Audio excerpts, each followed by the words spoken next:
So today's podcast is with Jeané, and she is a very inspirational person. At least I find her very inspirational. She works as an engineer. She has a family, so like she's super busy, does not have that much time, still manages to have a 307-day run streak as of today. And I just find that she really exemplifies what's so good about the running community. It's just that positivity, the encouragement, helping, other people who are just getting started. So if you're just getting started in running or, are interested in running in general, this is a really good podcast because she just kind of lays out a lot of like really good, useful advice for things that have helped her and also tells her story, which is fantastic. So without further ado, this is the show. I guess first off, your run streak, I think, is like a 307, 308 or something like that. Yes, 307. So I haven't run today, but yeah, it'll be 308 today. Yeah, that's like one of the things that interested me first. I guess for anyone like listening, like a backstory of just like I virtually met you through a running group, and then just kind of for no reason at all, I guess you got kicked off the group and started your own running group, which is Running After It All on Facebook. And then you got reinstated back in the other group because everyone was like, "Where is she? Where are her posts? They're completely gone." There was a bunch of people who were like upset about it. Yes. And so, but what I like, because I feel like it really like represents running really well, is that there's like a really big like community sense in running, like because that Yeah. doesn't happen in any other group. So I think I like just a lot of the positivity that you bring to just everything in general was like kind of what made me interested in, just like kind of what your whole story is and how you got on, got into running, because you don't get to 307 by accident. Like there's like this whole process that leads up to it. And so I guess I want to start with like, how did you even get into running to begin with? So I think I start like every other person who starts running crazy, but I hated running, right? Like it was the thing that I never wanted to do. And after we had our daughter, she's 11 now, but she was 2 at the time. I started I wanted to lose some baby weight. And someone told me, they said, if you find the exercise or the activity that you don't like to do and master it, like that's the best thing for you, because the reason that you don't like to do it is because it's challenging for you. And so I started running, and I remember it was March of 2015 when I ran my first mile, and it took me like almost a month to get there. I remember like I was going to the gym and I sat in the car and I was like, today I'm going to do it. I'm going to hit a mile. And I remember hitting that mile. And by November of 2015, I ran my first half marathon in Vegas. So it just kind of went straight on from there. And kept running, but it was somewhat inconsistent. We ended up having our son. He's 7 now, and work and life and, just everything kind of gets in the way of where you are, and you put it on the back burner. And to be honest, like personally, like I figured out on this run streak that the person that I thought I was not the person that I am. Like I thought I was a person who was just motivated and could motivate myself to run. If I said, I'm just going to run 3 days a week, and I'll say Monday, Wednesday, Friday, and then I'll wake up on Monday and it's cold or I'm tired, and I'll like Tuesday, Wednesday, Tuesday, Thursday, Saturday, and then Tuesday, it's a hard day at work. And then I just keep pushing it until it's like Friday, Saturday, Sunday. Like I have to squeeze it in or it's not going to happen. And I realized that if I allow myself time to do things, like it just doesn't get done the way that I want it to effectively. Like I don't have that. Like it's so sad to say, but like I don't have that type of motivation to just tell myself I'm going to do it like 3 days a week and it'll be fine. Like I kind of need that consistency in my life in order to drive me. And that's really kind of how I stumbled accidentally like upon this run streak, because it wasn't even where I started upon that journey. me. But that's kind of how like I started running, which was originally, which I don't do now. Like mine is just full on like craze and just good health reasons. It's not for losing weight.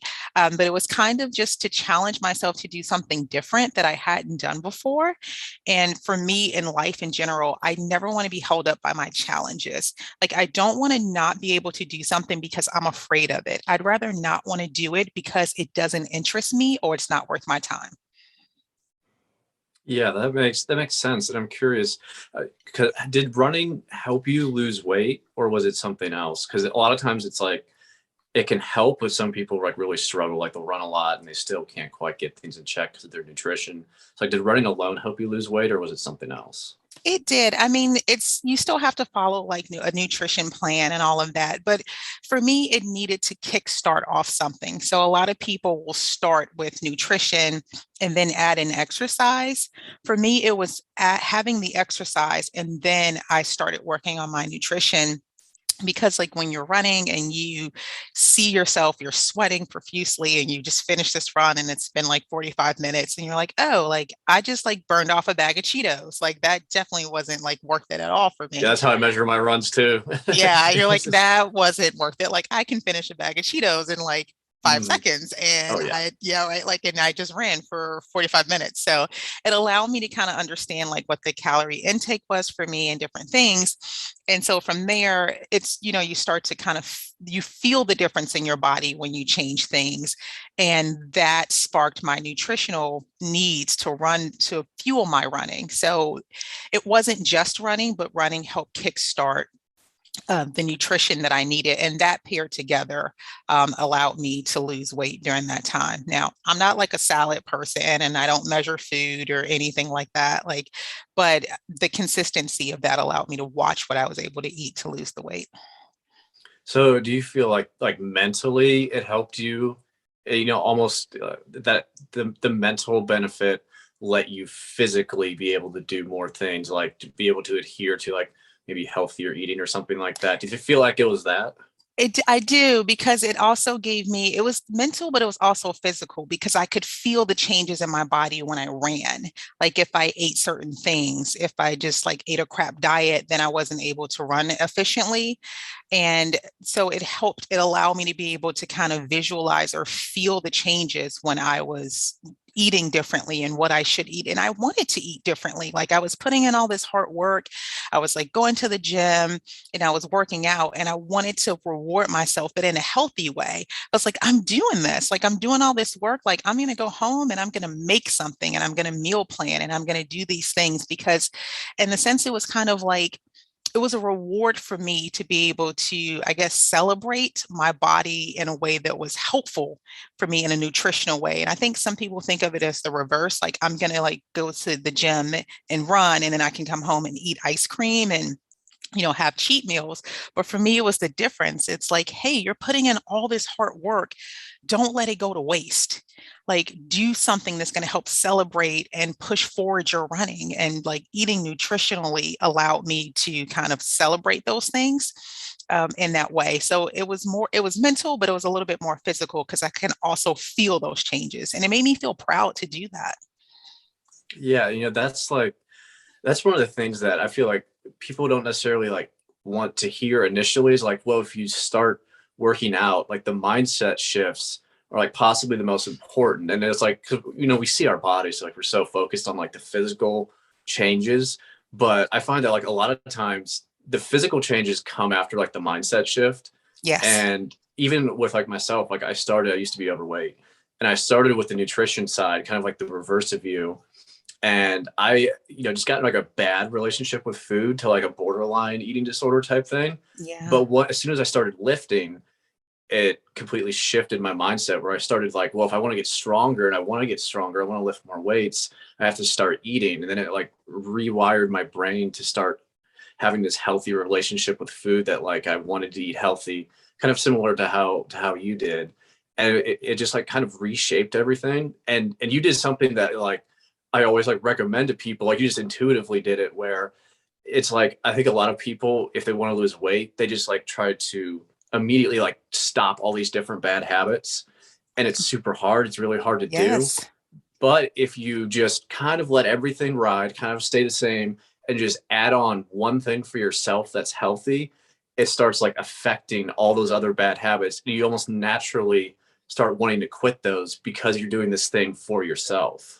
Yeah, no, I agree. It's like one thing at a time. So I'm not the type to take on like five things because when all those things crash, I can't pick up the pieces. So I'm going to start running and I'm going to run for 30 days. And then once I feel like I kind of have that mastered and I have a system down, then I'm going to work on my nutrition. And then you slowly add things in. But if you just try to change everything in your life at once, it's too hard to figure out what's going on. Your body's going through changes, your mind's going through changes, and you can't really adjust to one thing. You're trying to adjust to five different things at once, and it's too much overload.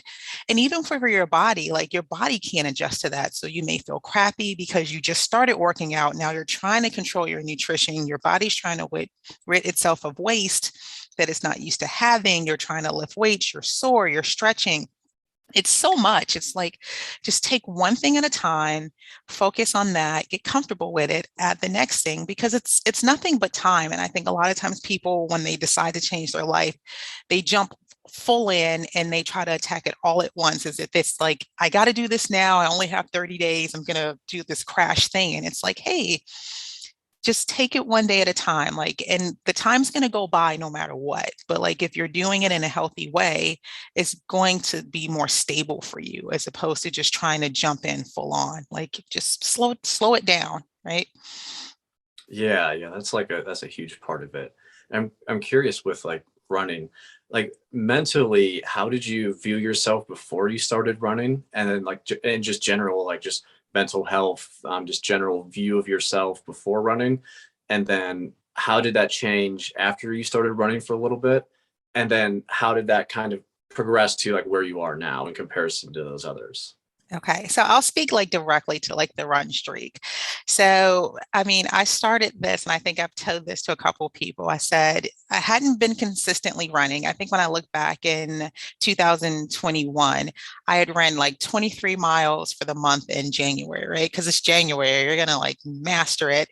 And then I think I got like 9.5 in February and like 1 mile in March. And it was just like all over the map. I was just one day great, one day not. And I said, I'm going to do a mile a day in May because it rhymed, right? Like it just rhymed. And I was like, this is awesome. I'm just going to do it because it rhymes. It sounds great. I said, at least a mile a day. I had no idea there was like such a thing as a run streak. Like this was just something I said, I'm going to do it for 30 days to try to change my mindset so I can get used to working out and kind of re-trigger things for me so I can reset.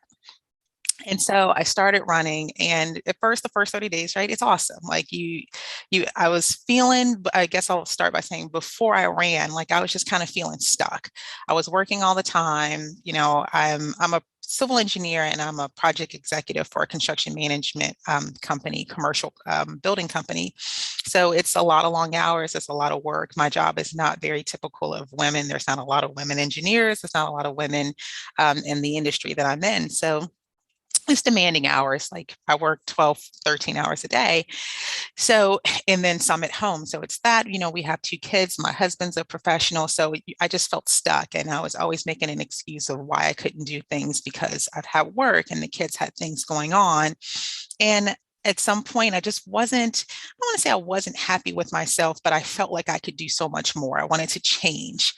And I started with 1 mile a day in May. It was a beautiful day in May. And I just started running. And at first it was so exciting, just like everything you kind of do, you get that motivation. You're like, yeah, I'm going to crush it. I'm going to do this. It's great. Then by like day 15, I'm like, oh, this is getting a little hard, right? But like, it was still fun. And then I got to like day 25 and I was like, what's going to happen in 5 days? Like, is this going to be it for me? What's going to happen? And about day 15, I could start to feel my body wanting different things for food. Like for the first 15 days, I could pretty much eat what I was normally eating, like for dinner, whatever my husband was making, if it was like chicken or steak, or we eat pretty healthy anyway, but I didn't have to have that many snacks in between. I wasn't really a breakfast person. I would kind of have coffee and I was on the go. About day 15, my body's like, all right, Jeané, this is a little bit more than we bargained for. You're going to have to fuel a little bit better. So then I started like looking at like my nutrition. I was like, okay, I have to add in more meals and snacks because my goal at that time wasn't to lose weight. I wanted to make sure that I maintained my weight because I mean, I'm happy with the size I am. I didn't do it to lose any weight. I feel like my physique is okay for where I am. So I started packing snacks and things for work and making sure I paid more attention to the way that I was hydrating and the way that I was fueling myself. That was about day 15. And I was able to kind of contend and stay with that. Around day 30, I started going back to my chiropractor because one of the biggest things I noticed is that like everyone complains about their muscles. It was my feet. Like the muscles in my feet were starting to give me like some problems. And so I went and saw my chiropractor who is he is an ART, was an active release technique specialty. He does that as a therapist as well, which is just soft tissue manipulation as well. And so he looked at me. I said, hey, I'm on this run streak. I think I was at day 25.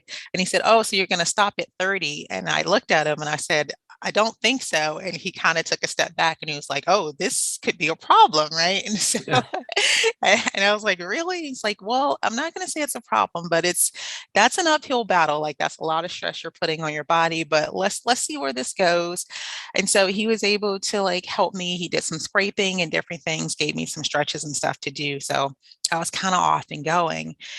And by the time I hit day 30, like I just knew, like I just was not ready to stop. And it really, at that point, my mind shift started to change. And not just towards running, towards life. Like this is where it became super impactful for me because I would say like I'm an introvert, extrovert. Like I like being around people sometimes, but I can also be in a room and won't say anything to anyone. So I can kind of play it both ways, but it started to give me a sense of happiness about myself and to realize that I really was like this like badass person, if I can say that, if that's okay, right? Like I felt like sometimes you know how you go around and you feel confident about yourself, but not because you feel it, because other people say that you're good at things. And so you think, hey, other people are saying this about me, so it must be true, but you don't feel it internally. And I've kind of always felt like that, like at work or when people say like, you're a good mom or you're very good at these things or you're a great friend. Like, I don't really feel that way, but it must be true because people say that about me.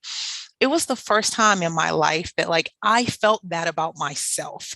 And when I felt that way about myself, it was so mind blowing that it just made me want to make other people feel that way and just feel like empowered because what the 30 at 30 days and 45 days and at this point what it allowed me to do was to realize that I was able to conquer pretty much anything.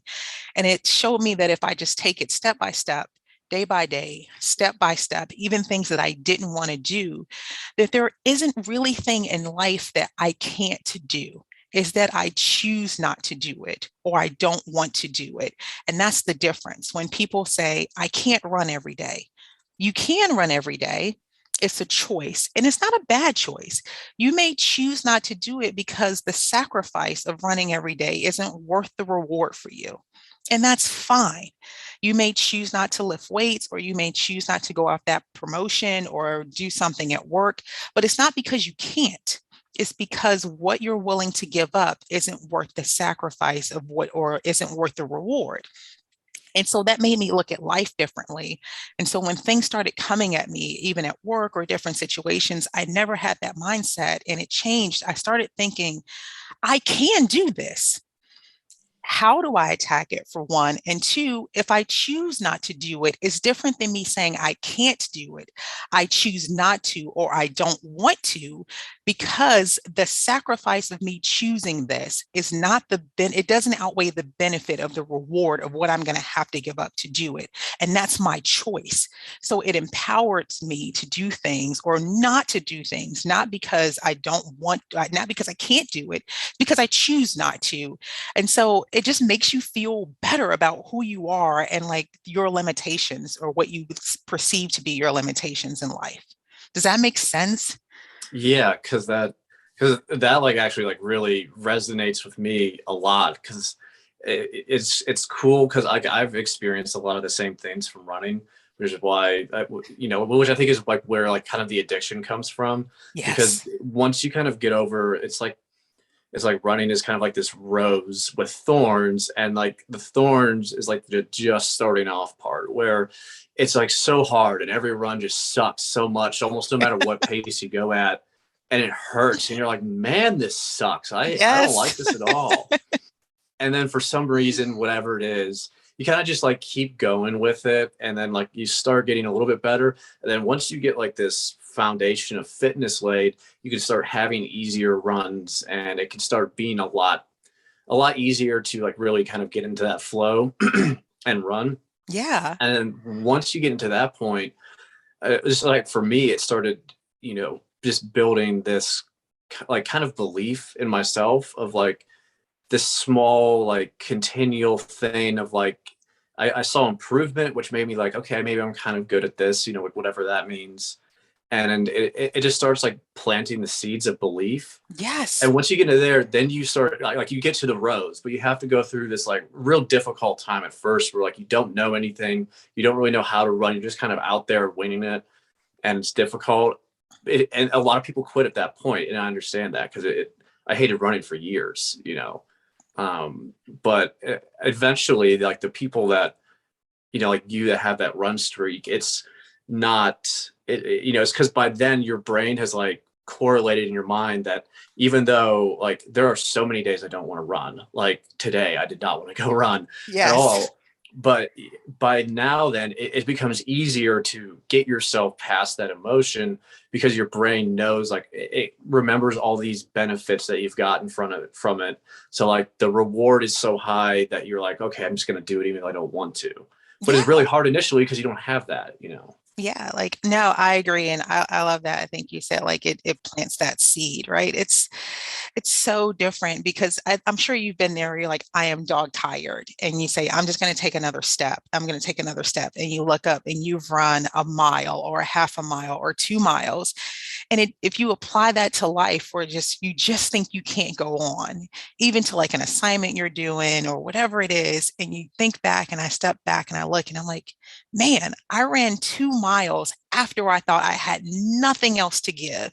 So, like, even when I feel like I have nothing, like the willpower inside of me that I don't even tap into is so strong that it can push me to drive even further when I think I can't. So, it's just changing my mindset to say, no, you really can. You just have to believe in yourself and push harder. So that like helps me in life. And it's like kind of the first time like you have to tell your brain not to listen to your brain. Like everything we do every day, it's like our brain tells us what to do, right? It's like that's how we survive. Like, oh, be scared, look here, look there. But when you're running, it's the one time that your body has to kind of fuel you to go, even when your mind initially is saying, stop. Like just stop, you're done, you're tired, and you have to kind of like do a mental check with your body. I'm like, but I'm breathing fine, my legs aren't really that tired. Why am I telling myself to stop? Like, no, just keep going a little bit more and pushing past that. it was it's I don't know, I feel it feels empowering to me to be able to do that and to visually see that and like look back at that tree or wherever I am or look down at my watch and say, wow, like I can go a lot further than I ever thought that I could. Yeah, that's and that's the thing that it like opens a door in your mind too, where once you start like understanding, like like you start understanding that like your brain is like a master of tricks almost, where it will give you like I can't, like so many times it gives, like for instance, even with your situation where like you work, you have kids, you have like a family, you have a lot of things to do. And it is actually a very reasonable statement to say that you don't really have time to run, and that Yeah. you have so many other responsibilities that you can't, that it's not unreasonable. Like it's a very good reason to have all these different, like to work and still and take care of kids and stuff. Like it's so much. that it's like, yeah, I think any reasonable person would be like, wow, yeah, I really don't have that much time. I get why you wouldn't run. Yep. And that is like, the brain is like so good at doing that, where it'll give you a perfectly good reason not to do something, but then it like, I don't know, it goes to like your soul almost, where, and then it's like rejects that. You have to like, you start learning to reject that. And it really is like an empowering thing, where you start understanding that like you have so much more to give in Yes. everything, and that it's all a matter of like, like, obviously like time is like, arguably like not real in quotes. It's kind of just a measurement we use for existence. And it's Right. just kind of like you can just kind of mold it into whatever you make it, because there aren't any like really hard, fast rules for what time is. You can almost make it into whatever you want if you really want to. If you really want to. Yeah. Yes. So how did you figure out kind of how to, I don't know, kind of switch that in your brain? Like what do you do with that perfectly good reason voice, like, tells you not to do these things? So I love the fact that it's just a mile a day. So officially, for those who don't know, like a run streak, to officially count it as an official run streak, you have to run 1 mile uninterrupted every single day. So for me, the days that I just don't want to do it, I'm like, that's 10 minutes. It's literally 10 minutes. Like, and that's if I'm not pushing hard, right? Like just a consistent run. And I tell myself, you don't have 10 minutes to like go upstairs or go outside and run. Like that's not even, I can't talk myself out of not doing it for 10 minutes. And before I started the run streak, you want to run 15 miles in a week. So you're like, oh, well, I have to run 3 miles. That's 30 minutes. And by the time I change and stretch, that's an hour. Like I don't have time to do that. Where I'm running every day. So if I don't have it today, maybe I'll have it tomorrow, but it's literally 10 minutes. So I'm like, I have 10 minutes in my day to do this. And most of the time when you start, you can run more than 10 minutes. Some days you can't. Like there are some days where I'm like, this is it. I am doing this mile and I am done purposely. And then there are days where like I need to do it just to kind of recover, because run streaks are things that some people don't agree with, and they talk about recovery and rest. So I do give myself those days of recovery where I will purposely only run 10, run 1 mile. But the days that I can't or I don't want to, like I tell myself, you literally have 10 minutes. Like just go upstairs and fight it out and you can do it. I'm like, I break it down in my mind. I'm like, that's 5 minutes twice or 2 minutes 5 times. Like while you're trying to convince yourself not to do it, you could have been done by now. So Yeah, I that was thinking like, helps oh, me. that's like Yeah. half an episode of The Office. You know what I mean? Right. Like, I would I do. not be okay with just sitting down and watching half an episode of The Office? Yes, and I watch The Office too when I run and like different things. So yes, it really is. Or like you're scrolling like Instagram or Facebook or whatever. And like now I'm so far into it. I'm like, is this how my story's gonna end? So like on days where I'm like super tired, I'm like, is this really how you're gonna end your run streak? Because you didn't want to run 10 minutes. This is it. Like you've come this far and this is where your journey ends. It's not like, no, that's not how we're going to end this, Jeané. You're going to get up and you're going to go do this, for 10 minutes. And usually after 10 minutes, even if it's just 10 minutes, I feel great because it gives me that time to process the day or whatever's going on.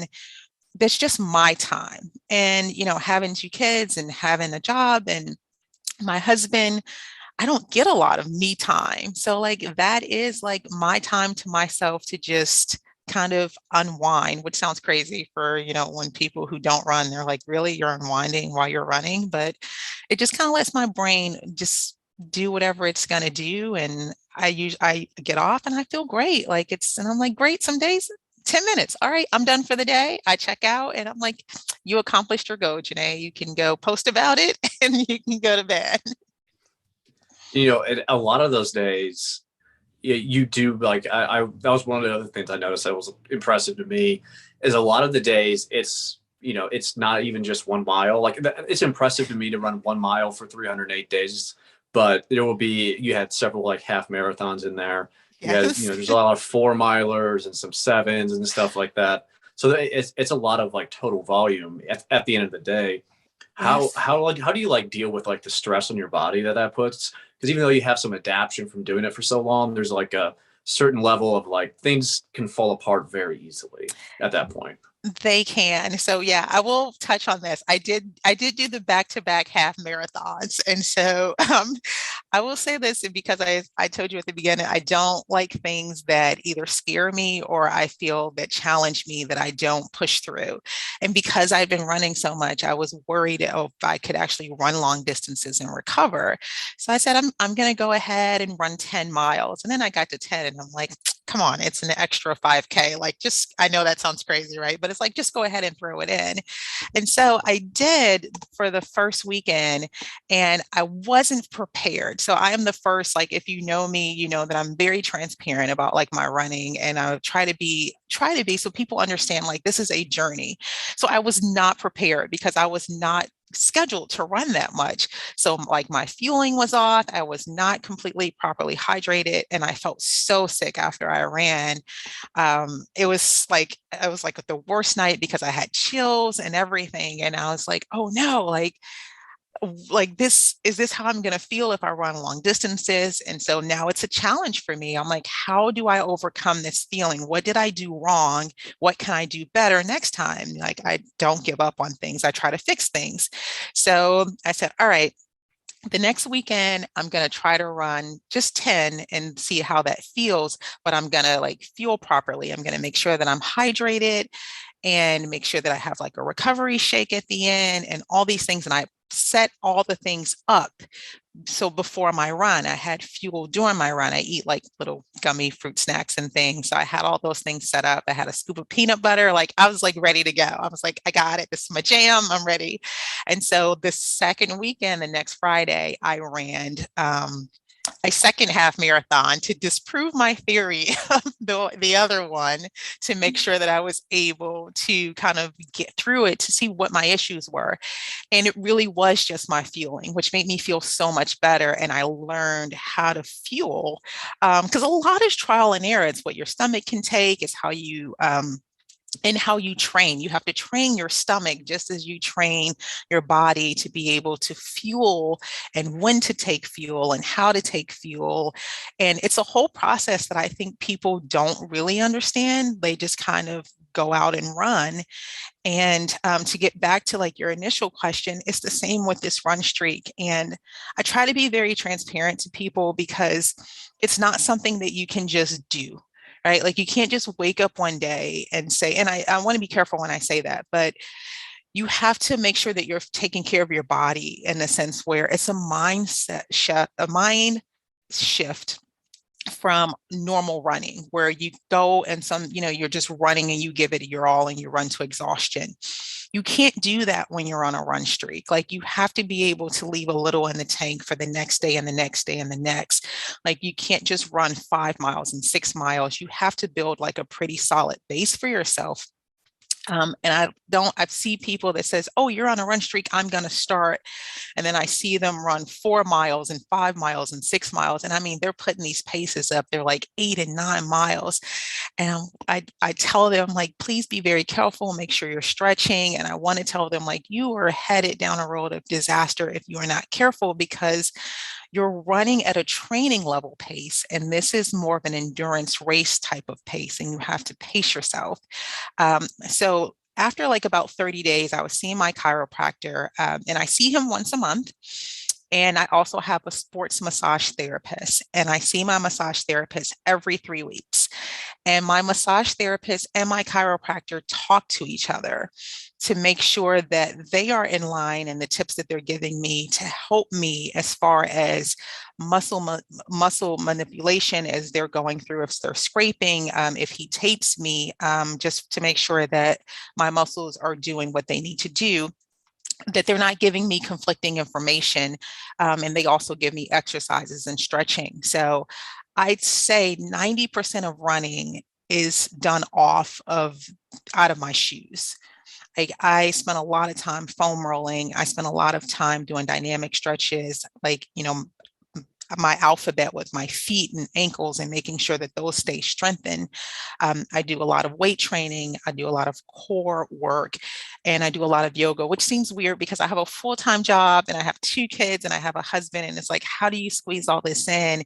And so I try to do about 30 minutes. At least 3 or 4 times a week of some sort of activity. And even when I'm at work, I'll do like my ankle mobility exercises while I'm sitting at my desk, and just different things because you need these things to help fuel you. You can't, and just to help, it's a holistic type of running.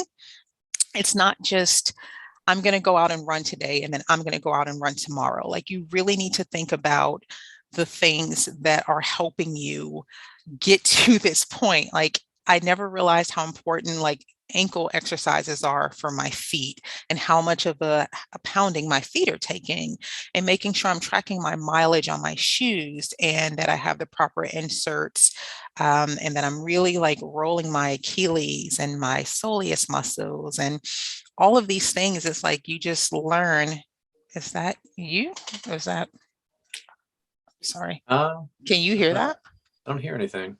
Okay, sorry. I No, thought it was my Teams thing, so I apologize. But no, you're good. like you really want to make sure that like you're taking care of the smaller muscle groups. A lot of people just think my hamstrings or my calves. I have to do these things, but for me, it was more of a journey of making sure I stayed healthy. And it scared me because when I started my run streak, everyone was telling me not to do it, that I was going to get injured. They're like, don't do this. You're going to get injured. What do you have to prove? Why are you doing this? And I like my response to them honestly was, there is no real reason for me to do this other than it makes me really happy. And it really did. Like there was nothing. I had nothing to prove to anyone. Like I wasn't trying to prove anything to anyone. Like after 30 days, I was like, I am done. Like I've accomplished way more than I thought that I ever would.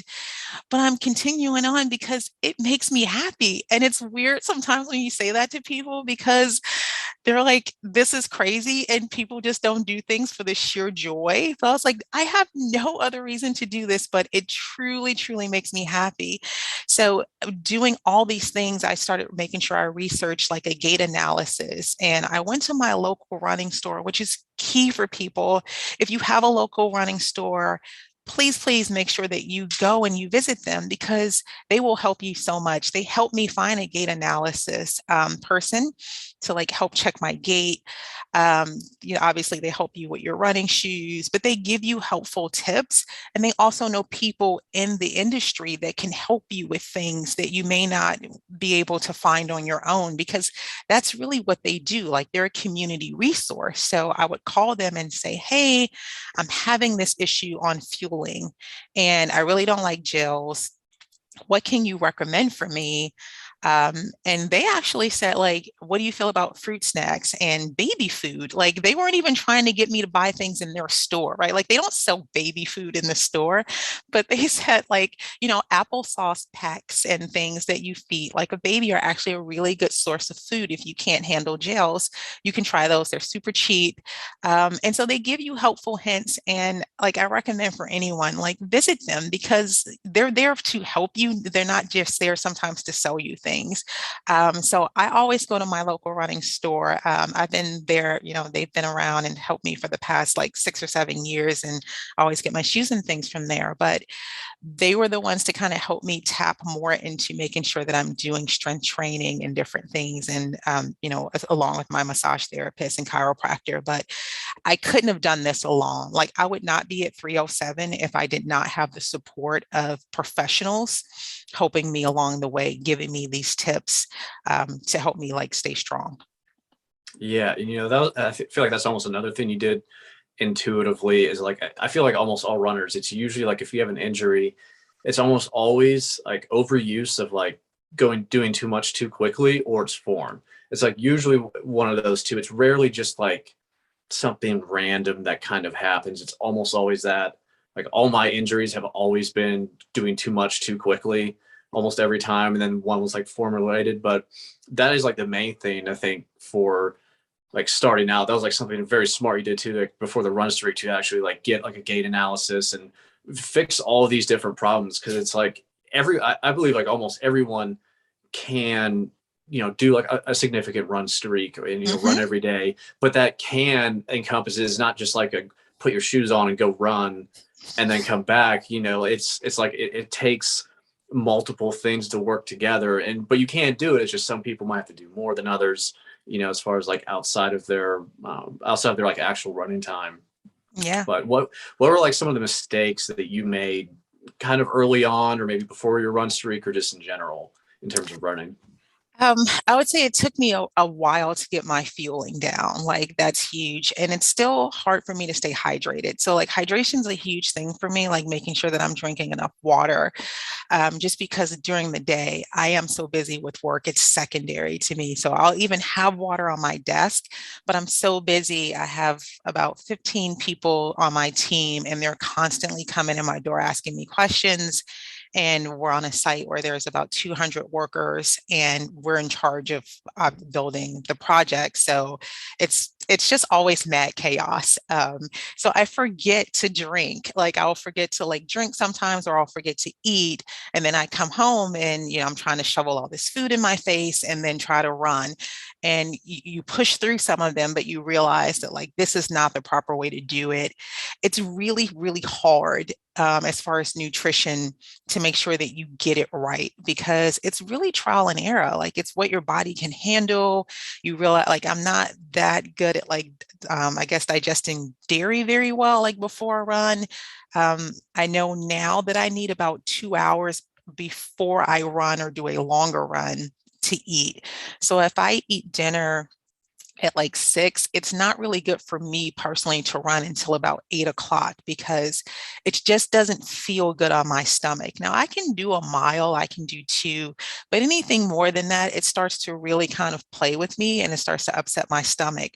So it takes so much patience to figure it out, because you have to kind of go through the paces to realize what's not working, to figure out what is working. And then even when you know what's working, you have to remember that it's working. So when you're feeling kind of off, that you can like fall back to, okay, why am I feeling off? Am I drinking enough water? Did I fuel properly today?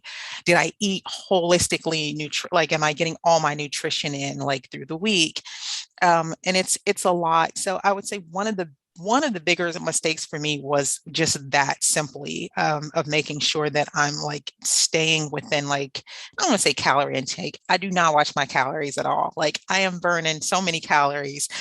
It's a problem for me to like stay at the weight that I am. So like I'm constantly like trying to eat as much as I can when I can. Um, but that was one of the bigger things for me too. It was making sure I try to run about 100 miles a month. And so making sure that like I don't overstress my body. And there are times where I will go out to run and I have an idea of what I want to run, but to mentally say it's okay not to do it. And so there are times where I've come close to pushing myself to a limit where I knew if I pushed more that I could have hurt myself. And I'm like, it's not worth it. It's not worth it. And there are months where I didn't hit 100. And it's okay. It's okay, right? Like you don't have to like crush every single goal you set out for yourself. Like, and it's hard for me to sometimes accept that, but I know in the long run that as long as I'm making continual progress, then it's fine. So if I go to run 5 and I can only do 3, I'm that's okay. Like, and to be genuinely okay with yourself and to meet yourself where you are is huge. And it was hard for me to accept that early on in my journey, where I just felt like I had to do better and be better. Like if I ran 5 today, and this was before my run streak, it's if I ran a 5 miles today, I have to run 5.1 tomorrow and then 5.2 the next day, or run faster. I felt the need to always top myself. Otherwise, I felt like I wasn't improving.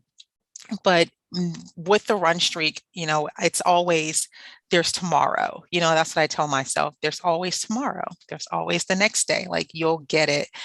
So knowing, one, to make sure that you're properly fueling and yourself, and just two, holistically checking in with yourself and saying it's okay to stop when I'm not feeling it. Now, and that means when you're feeling something wrong with your body, you have to push through some of the mental stuff when you're saying, like, I'm just tired or like I feel sluggish. You have to do that to improve. But when you know when something's not feeling right with yourself, and it's okay to kind of pull the plug. And those were kind of the two early on mistakes that I saw myself making that I was able to correct before it became a bigger problem for me in the streak. Yeah, it's funny. That's something I think I could definitely learn from you, is that because I'm definitely like more rigid in my mindset, and a lot of my injuries have been because of that rigidity of like I will have set plans for like this is my mileage for the next 2 month block, and it's like you're hitting this mileage, and then I'll kind of start feeling my body's off, like no, no, we're hitting this mileage, no questions. And then, last year, I think I had some type of, I have some runner's knee issues last Oh, year. yeah. And then that was like, it was like at least like a month and a half probably that I was like Mm, really inconsistent with running because I had to give it time to heal. But I feel like mm. if I would like dial things back a little bit and, listen to my body, that it would have, it would not have been a problem. I probably would have had more total running volume throughout that period if I just would have waited.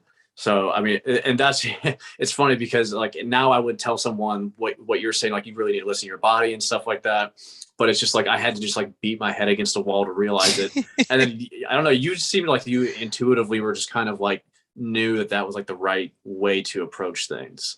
Yeah, it's weird. And I don't, I kind of like stumble upon these things, but if you're really listening to yourself, and I say that, and you continuously hear me say that, you have to like check in with your body. Like there are times when I just know something's off, and we all know it, but we push past it. We don't identify originally, and we just say, it'll be fine. It'll be fine. It's okay. But I try not to do that because those little things, I call them like niggles, right? My little niggles, my little things.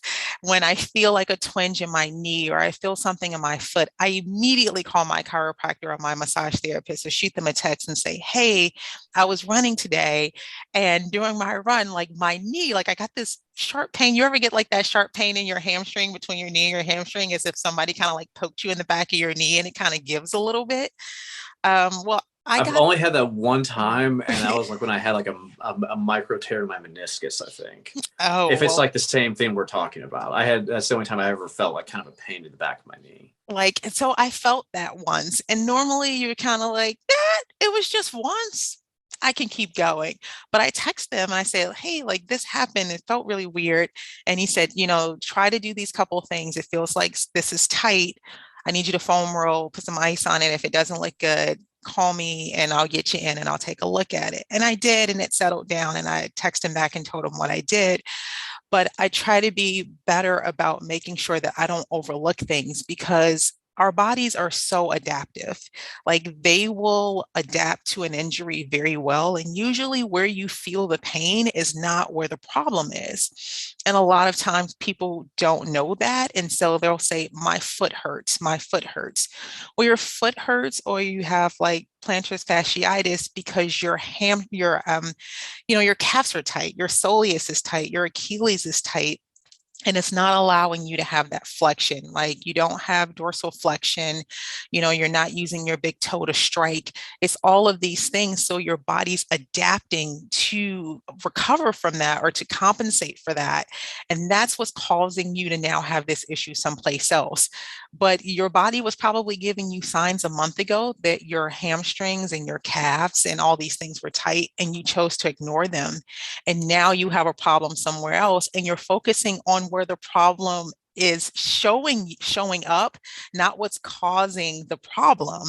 And that's where the injury comes in, because now you're like rolling your foot and massaging your foot because that's where the pain is, but that's not the onset of the problem. You just don't know it because you ignored it for so long that now it's showing up in a place where it's kind of hurting, and you can see and feel where it is.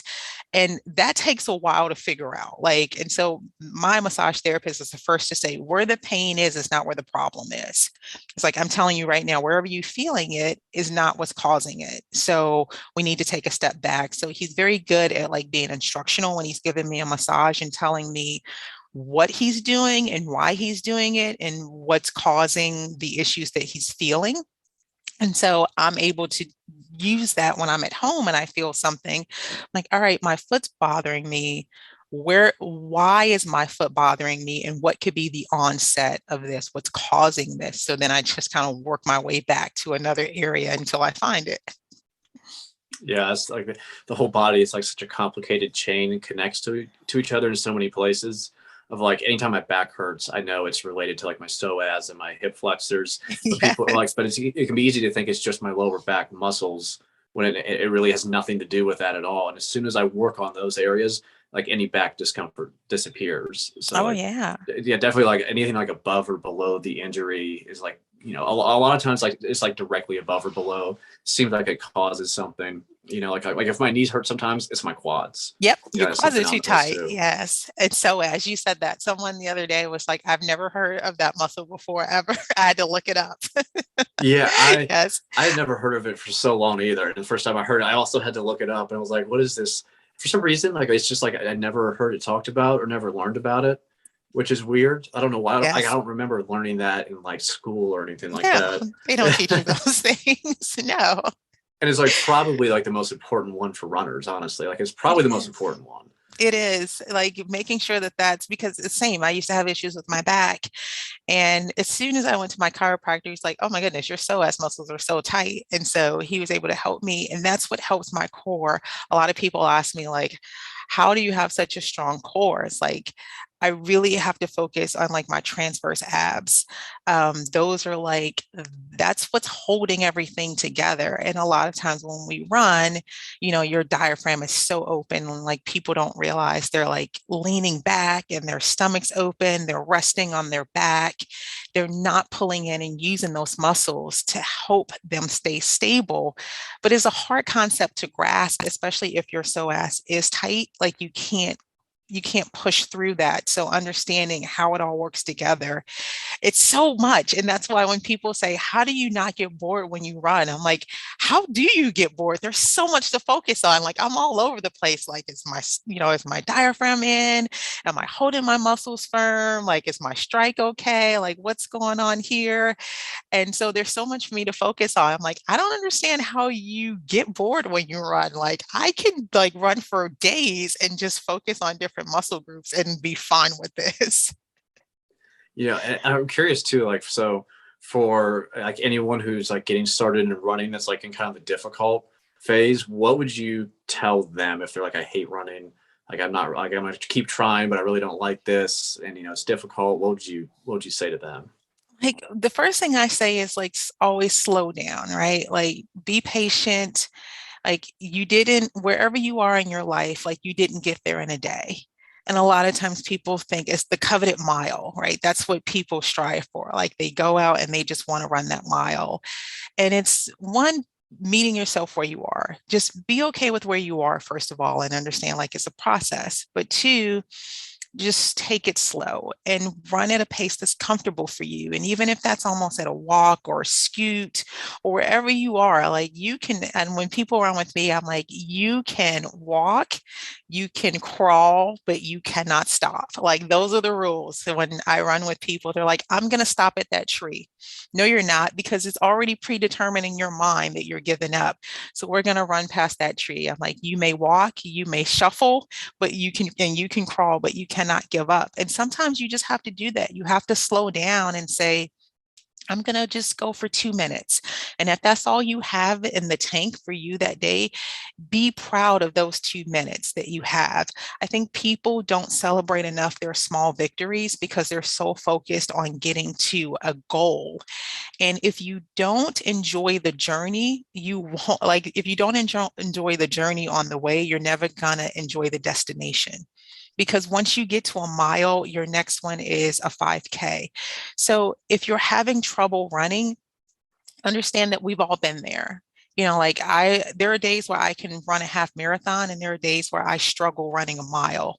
Like we all have those days, like we're all human, but just celebrate where you are and understand that like running for 2 minutes, 30 seconds, whatever you have, it's okay to do that and be proud of those 30 seconds that you ran because that's 30 seconds today that you ran more than you ran yesterday. And the next day, maybe it's not 31 seconds, maybe it's 29 because your body's tired or the next, but celebrate that too because your body's recovering, it's learning, it's getting muscle memory, and you will get there. Don't give up on yourself. If this is something that you really, really want to do, never, ever, ever give up on yourself. You will get there. You just have to believe in yourself. Know that it's hard. It is hard. Life is hard. There are things in life, like everything's hard, and anything that you want to accomplish in life is going to be hard. Accept that it's going to be hard. And when you accomplish the little things, celebrate them. And once you get to that coveted goal, whatever it is, be proud of it. Be proud of the fact that you accomplished something hard and then keep moving. Just put one step in front of the other and keep pushing yourself forward. Just do the best that you can. Like that's honestly it and celebrate that because I celebrate everyone. Like no matter where you are in your journey, like I see people running on the road and I am like cheering in my car. So if you ever pass someone and you're like, what are they doing? Some of those people are like cheering for you. I'm like, yeah, go. I'm really like go best friend. Like you are crushing it. Like this is awesome. I love to see people run. So people are cheering for you, whether you know it or not. People want you to succeed in life, even if they don't know you. And just be proud of who you are. Like be proud of where you are in your journey. Like you worked hard to get there. So celebrate it.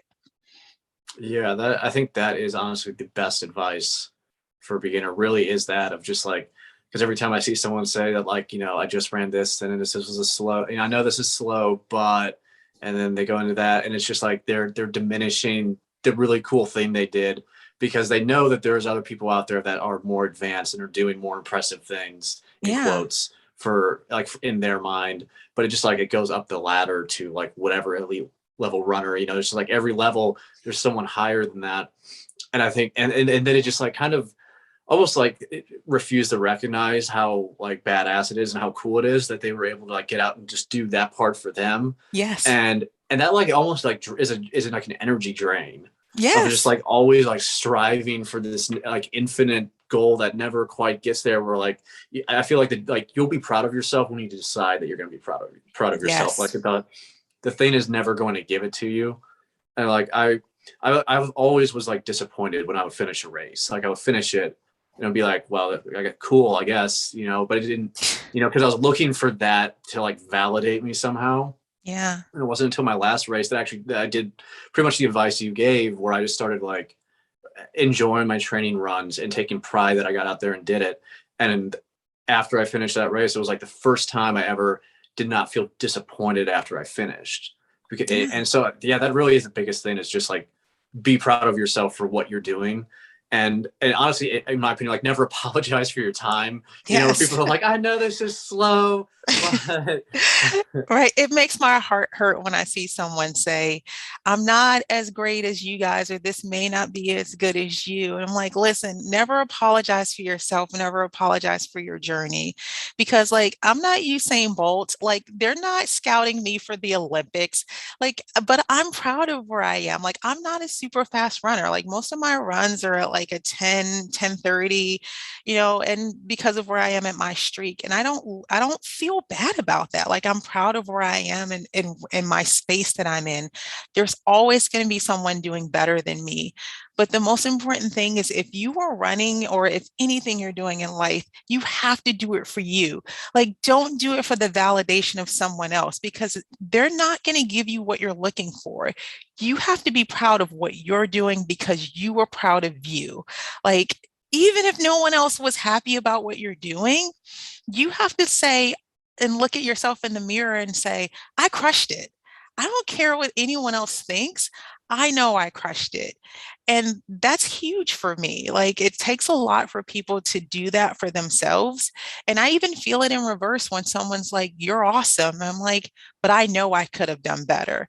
So like I'm a good judge of trying to figure out like, you know what you have and what's good for you. Don't compare yourself to anyone else. Don't run for anyone else.